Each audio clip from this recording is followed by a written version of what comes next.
Kerja di Jepang itu prosedurnya gimana sih? Apa yang harus aku lakukan sampai bisa kerja? Jawabannya tergantung. Kamu mau bekerja sebagai apa? Semuanya bakal aku bahas di videoku kali ini, jadi simak sampai akhir ya. Nah, jadi kerja ke Jepang itu sendiri ada beberapa cara ya. Ada part-time, ada kerja kantoran, atau kerja Tokutei Gino. Nah, kita bahas dulu dari yang paling simpel, yaitu prosedurnya untuk kerja part-time. Kerja part-time itu kerja sambilan saat kamu sekolah di Jepang. Maksimal 28 jam per minggu pas hari sekolah, dan 40 jam per minggu pas hari libur sekolah. Kalau kamu mau kerja part-time, kamu tinggal cari di website yang menyediakan loker part-time seperti Baitoru dan Townworld. Pilih daerah dan pekerjaan kamu. Setelah itu kamu tinggal tekan tombol daftar. Kamu bisa daftar lebih dari satu pekerjaan kok sebenarnya. Setelah itu kalau mereka tertarik sama kamu akan diundang ke wawancara melalui email kamu. Jangan lupa siapkan CV kamu ya, dan stempel atau hanko. Karena kalau di Jepang orang nggak pakai tanda tangan. Mereka pakai hanko ya. Nah, biasanya saat wawancara, kalau dari pengalamanku, kamu bisa langsung tahu diterima atau enggaknya. Kalau nggak langsung tahu pun ya biasanya selang waktu 1 mingguan ya kamu udah diinfo melalui email. Setelah diterima, kamu tinggal tanda tangan kontrak, fotokopi buku bank, KTP, MyNamba, dan asuransi kamu. MyNamba itu seperti MPWP kalau di Jepang lah. Habis itu kamu tinggal isi shift kamu mau kerja kapan. Simpel kan?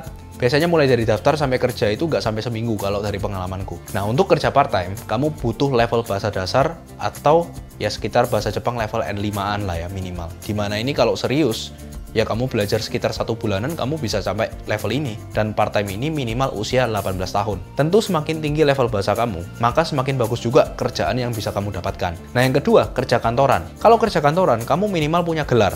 Entah itu D2, D3, D4, S1, dan sebagainya. Nah, untuk daftar, kamu bisa ke website loker seperti Mynavi, Recruit, Karir, Indeed, dan sebagainya. Atau kamu bisa juga daftar melalui website perusahaannya langsung. Atau bisa juga melalui job fair atau pameran job. Tinggal pilih aja kamu mau kerja apa dan bisa pilih lebih dari satu. Bedanya dengan part-time, kalau kerja kantoran ini kamu harus kumpulkan CV-nya dulu ke perusahaan yang kamu mau daftar. Yang dimana di dalamnya ada shibudogi atau alasan 1 paragraf kenapa kamu mau masuk perusahaan itu. Jika mereka tertarik, kamu akan diundang wawancara melalui email, entah secara online maupun offline. Sewaktu melamar, jika mereka udah tahu kamu tidak di dalam Jepang, ya wawancaranya akan dilakukan secara online. Nah, wawancaranya ya pertama ini adalah dengan HRD perusahaan.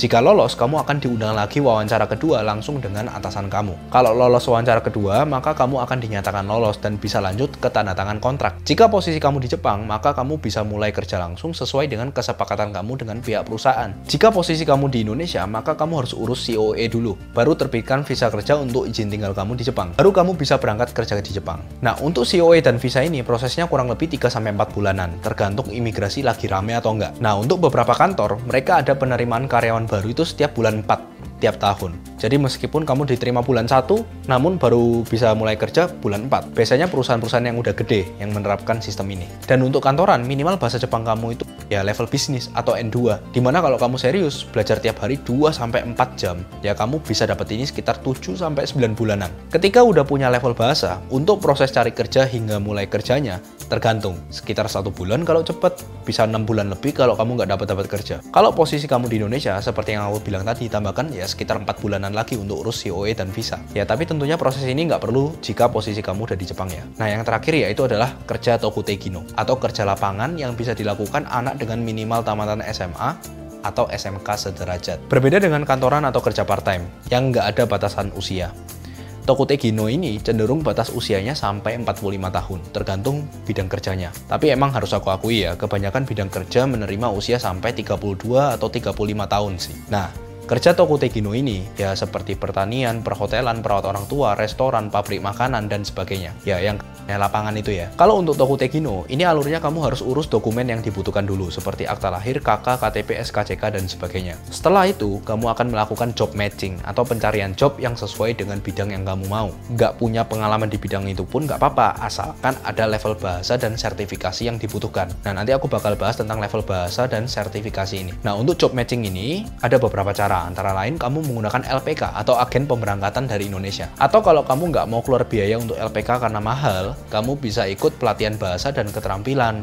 Lalu aku bantu kamu hubungkan ke TSK atau agen penerimaan yang di Jepang langsung, sehingga nggak keluar untuk biaya agen. Kalau mau lebih hemat, ya kamu tinggal belajar bahasa dan keterampilan itu otodidak. Lalu kamu kalau sudah punya sertifikat, ya kamu kontak aku. aku hubungkan ke TSK-nya langsung. Tapi kalau ada dana ya lebih baik pelatihan, agar lebih cepat dan terarah aja. Nah, DM Instagram aku kalau kamu tertarik ya, aku bisa menyediakan baik LPK-nya, maupun pelatihannya, maupun TSK-nya langsung, itu semua aman. Nah, kita kembali lagi, setelah job matching dan wawancara, kamu akan dikontrak kerja, lalu terbitkan COE serta visa. Sambil nunggu COE, kamu daftarkan kartu tanda kerja luar negeri dan BPJS tenaga kerja. Lalu setelah itu, kamu bisa berangkat ke Jepang. Untuk Tokutei Gino ini, kamu butuh level bahasa Jepang N4 minimal dan sertifikasi SSW sesuai bidang kerja kamu. Minimal lulusan SMA atau SMK sederajat. Sekitar 4-6 bulanan jika kamu serius meluangkan waktu minimal 2 jam per hari, ya kamu bisa dapat level bahasa dan keterampilan SSW-nya. Proses totalnya, jika dari 0 sampai kamu benar-benar berangkat, itu sekitar 7-10 bulanan. Nah, jika posisinya sudah di Jepang dan kamu sudah bisa bahasa Jepang serta SSW-nya, maka ya kamu bisa lebih cepat lagi. Jadi itu kurang lebih untuk alurnya ya. Kalau aku jadi kamu dan aku tamatan SMA atau SMK, maka yang bakal aku lakuin adalah ikut Tokutei Gino dulu. Yang penting cepat ke Jepang dulu. Karena biaya paling sedikit dan level bahasa Jepangnya cukup rendah, yaitu N4. Setelah 2 tahun aku kerja di sana sambil meningkatkan level bahasa Jepangku terus, aku ambil kuliah, entah itu dari beasiswa maupun bayar dari hasil kerjaku sendiri. Nah, sambil kuliah, aku kerja part-time yang gajinya per jamnya bisa lebih tinggi dari Tokutei Gino tadi. Nah, begitu lulus kuliah, aku lamar kerja kantoran untuk gaji lebih tinggi dari pekerjaan yang lebih mantap lagi. Dengan begitu, kualitas hidupku akan terus-terus meningkat, bahasa Jepangku akan terus meningkat, dan jenjang karirku pastinya ya meningkat terus. Gimana menurut kamu? Semangat ya buat kamu yang kepingin kerja di Jepang. Semoga konten kali ini bermanfaat. Jangan lupa untuk like, subscribe, dan komen di bawah konten apalagi yang kamu ingin aku bahas.